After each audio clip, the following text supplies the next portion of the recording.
আসসালামু আলাইকুম viewers, welcome to my channel. কেমন আছেন সবাই? আশা করছি অনেক বেশি ভালো আছেন। তো আজকে আমি আপনাদের সাথে শেয়ার করব আলু দিয়ে পুঁই শাক ভাজি রেসিপি। আর এই পুঁই শাক ভাজি কিন্তু গরম ভাতের সঙ্গে খেতে অনেক বেশি ভালো লাগে। তো ভিডিওটি যদি ভালো লাগে অবশ্যই একটা লাইক দিয়ে আমার চ্যানেলের পাশে থাকবেন। তো পুঁই শাক ভাজি করার জন্য এখানে আমি পুঁই শাক নিয়েছি আর খুব ভালো করে ধুয়ে নিয়েছি আর কেটে নিয়েছি।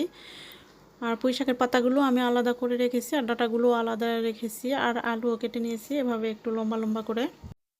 এখন চুলায় একটা প্যান বসিয়ে দিয়েছি আর চুলায় দিয়েছি 4 টেবিল চামচ রান্নার তেল, 3টা শুকনো মরিচ ভেঙে দিয়েছি, 1 টেবিল চামচ দিয়ে দিচ্ছি রসুন কুচি, 2 টেবিল চামচ দিয়ে দিচ্ছি পেঁয়াজ কুচি আর 5-6টা দিয়ে দিচ্ছি কাঁচা মরিচের ফালি।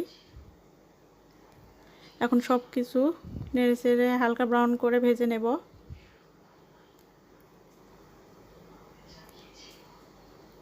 তো পেঁয়াজের কালারটা যখন চেঞ্জ হয়ে আসবে, একটু বাদামি কালার হয়ে আসবে, ওই পর্যায়ে আমি কেটে রাখা ডাঁটা আর আলুগুলো প্রথমে দিয়ে দিব, কারণ ডাঁটা আর আলু সেদ্ধ হতে একটু টাইম লাগবে, কারণে আগেই দিয়ে দিলাম।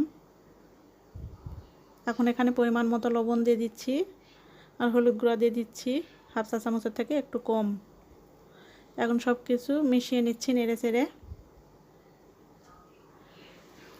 তো মিশিয়ে নেওয়ার পরে এখন ঢাকনা দিয়ে ঢেকে আমি 5 মিনিটের মতো লো আঁচে রান্না করে নেব ডাঁটা আর আলু, তাহলে কিন্তু ডাঁটা আর আলুটা সেদ্ধ হয়ে যাবে। তো 5 মিনিট পর ঢাকনাটা তুলে নিলাম। ডাঁটা আর আলু কিন্তু প্রায় সিদ্ধ হয়েছে আর একটু রান্না করলে কিন্তু পুরোপুরি হয়ে যাবে। এখন এখানে দিয়ে দেব কেটে রাখা পুঁই শাকের পাতাগুলো।